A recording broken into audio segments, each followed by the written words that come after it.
Good morning, students. How are you? Today's topic is relief and remedies available to consumer. आज का बेटा हमारा topic है एक कंज्यूमर को क्या क्या रिलीफ और क्या क्या रेमेडीज जो है मिलती हैं। एक कंज्यूमर को जो जो रिलीफ और रेमेडीज मिलती हैं उसमें फर्स्ट पॉइंट है रिमूवल ऑफ डिफेक्ट। बेटा जो प्रोडक्ट का डिफेक्ट यदि टेस्टिंग के दौरान पता चल जाता है कि प्रोडक्ट में डिफेक्ट है तो उस प्रोडक्ट को चेंज करके दिया जाता है, उसका जो डिफेक्ट है। If after proper testing the product proves to be defective then the remove its defect. बेटा यदि प्रोडक्ट में पता चल जाए कि डिफेक्ट है और वो टेस्टिंग के दौरान टेस्टिंग में आ जाता है कि प्रोडक्ट के अंदर डिफेक्ट है, तो ऐसी कंडीशन में उस प्रोडक्ट का डिफेक्ट दूर किया जाता है। Order can be passed by the concern authority. बेटा कंसर्न लेवल की जो अथॉरिटी है उसे इस बात का ऑर्डर पास किया जाता है कि प्रोडक्ट के डिफेक्ट को क्या करो, दूर करो। तो बेटा जब भी टेस्टिंग के दौरान पता चल जाए कि प्रोडक्ट के अंदर डिफेक्ट है तो ऑर्डर पास किया जाता है कि प्रोडक्ट के डिफेक्ट को दूर किया जाए। तो कस्टमर को वो प्रोडक्ट अब वो डिफेक्ट दूर करके दिया जाता है।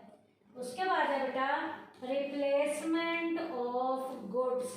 अब बेटा गुड को ही रिप्लेस किया जाता है, गुड को बदल के दिया जाता है, रिप्लेस करके उसकी जगह एक नया प्रोडक्ट दिया जाएगा। Orders can be passed to replace the defective product by a new non defective product of the same time. बेटा यदि प्रोडक्ट के अंदर डिफेक्ट का पता चल जाए तो बेटा कई बार गुड्स के डिफेक्ट को दूर करके उसके जगह एक नया नॉन डिफेक्टिव प्रोडक्ट उसी सेम टाइप का दिया जाता है। इसका भी ऑर्डर क्या किया जाता है, पास किया जाता है। क्या ऑर्डर पास किया जाता है कि एक नया non defective product same time का, जो सेम उसकी टाइप है उस सेम टाइप का दिया जाए। इस चीज का ऑर्डर क्या किया जाता है, पास किया जाता है कि प्रोडक्ट को रिप्लेस करके दो। ऊपर वाले में प्रोडक्ट का डिफेक्ट दूर किया था, प्रोडक्ट बदला नहीं था। यहाँ डिफेक्ट आने के कारण उस प्रोडक्ट को रिप्लेस करके उसकी जगह एक नया प्रोडक्ट सेम टाइम का दिया जाता है। इसका क्या किया जाता है, ऑर्डर पास किया जाता है। उसके बाद है बेटा रिफंड ऑफ प्राइस। बेटा कई बार हमें हमारा पैसा भी वापस दे दिया जाता है यदि पता चले कि प्रोडक्ट खराब है। Orders can be pass to refund the price paid by the complainant for the product. अब बेटा प्रोडक्ट की कंप्लेंट जिसने भी की है यदि वो अपना पैसा वापस मांगता है तो यहाँ पर ऑर्डर पास किया जाता है कि उसे उसका पैसा क्या कर दिया जाए, वापस कर दिया जाए, पैसा रिफंड कर दिया जाए। तो इसका भी क्या किया जाता है, ऑर्डर पास किया जा सकता है। उसके बाद है बेटा अवार्ड ऑफ कंपनसेशन। अब बेटा वो अपना मुआवजा भी ले सकता है। If because of the negligence of the seller a consumer suffer physical और एनी अदर लॉस।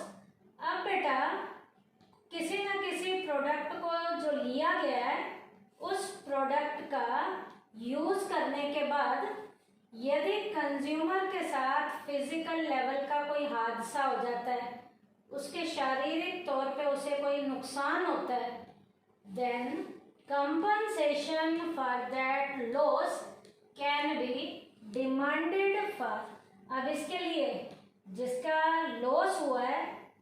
नुकसान हुआ है, फिजिकल लेवल पे जो उसका नुकसान हुआ है, तो यहाँ पर कंज्यूमर अपने लॉस के लिए कंपनसेशन ले सकता है कि मेरा इतने का नुकसान हुआ है।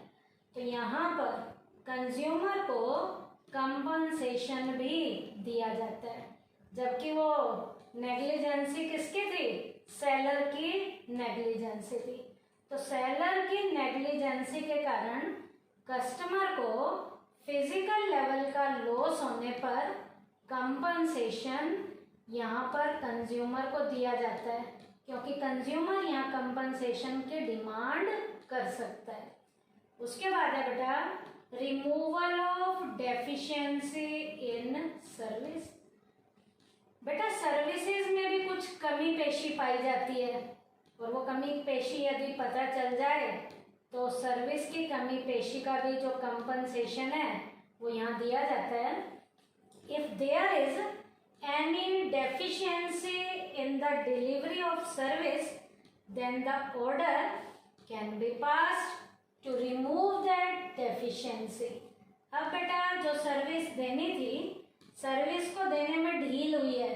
जैसे बेटा बैंक वालों ने कहा है कि लोन पास हो गया तो टाइम पे लोन मिलना चाहिए, लेकिन टाइम पे लोन नहीं दिया, और टाइम पे लोन ना मिलने के कारण उसका जो नुकसान हुआ है, तो यहाँ पर नुकसान की भरपाई के लिए भी यहाँ पर कंपनसेशन दिया जाएगा, और आपकी उस सर्विस के डेफिशिएंसी का जो हर्जाना है वो आपको मिलेगा।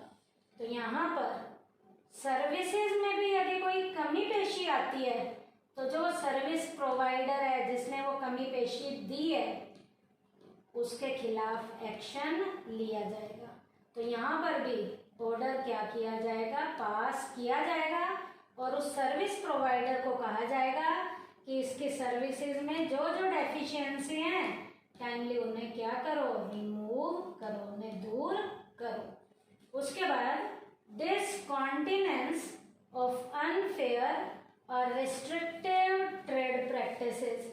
बेटा कोई भी रिस्ट्रिक्टिव वाली ट्रेड प्रैक्टिसेस हो रही है या अनफेयर वाली कोई ट्रेड प्रैक्टिसेस हो रही है, चाहे वो बेटा मैन्युफैक्चरर की ओर से हो रही है चाहे सेलर की ओर से हो रही है, तो उसकी भी कमी पेशी को यहाँ सुधारा जाएगा।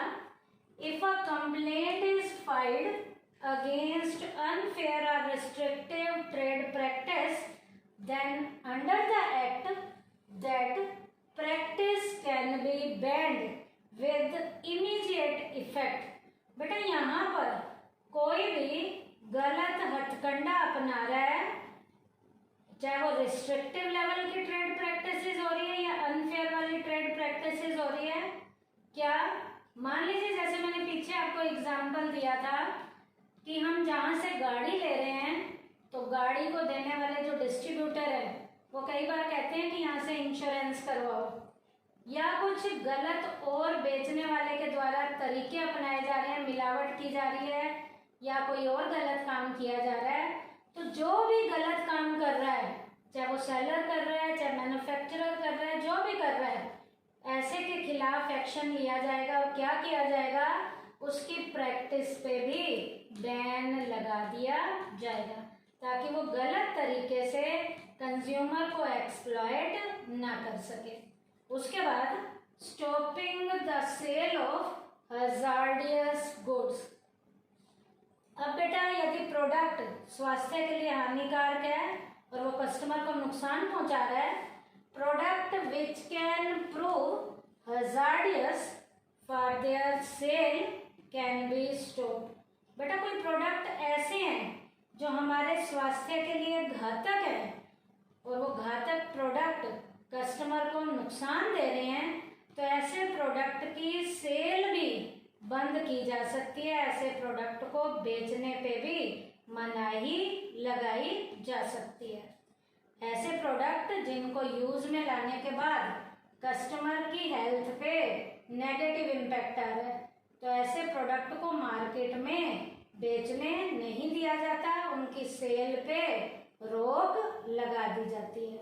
उसके बाद withdrawal of hazardous goods from the market.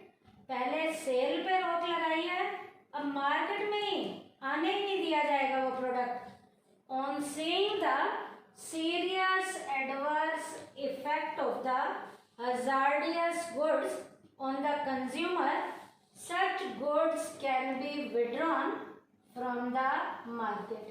बेटा कुछ ऐसे प्रोडक्ट जो हमारी हेल्थ पर नेगेटिव इम्पैक्ट डालते हैं, जैसे बेटा पान मसाले वगैरह, या बेटा कुछ ऐसे तंबाकू से रिलेटेड प्रोडक्ट हैं जो हमारी हेल्थ पे नेगेटिव इम्पैक्ट डाल रहे हैं, ऐसे प्रोडक्ट को मार्केट में बेचने की परमिशन नहीं दी जाती और उन्हें मार्केट से बाहर निकाल के फेंक दिया जाता है कि इन्हें मार्केट में बेचा नहीं जाएगा। ऐसा क्यों किया जाता है बेटा? The objective of doing so that such product should not be offered for sale. ऐसा इसलिए किया जाता है कि वो प्रोडक्ट मार्केट में बेचे ही ना जा सके। उसके बाद है पेमेंट ऑफ एडिक्वेट कॉस्ट। अब बेटा जितना आपका खर्चा हुआ है उसकी भी पेमेंट दी जा सकती है। There is a provision that the trader should pay adequate cost to the victim concern.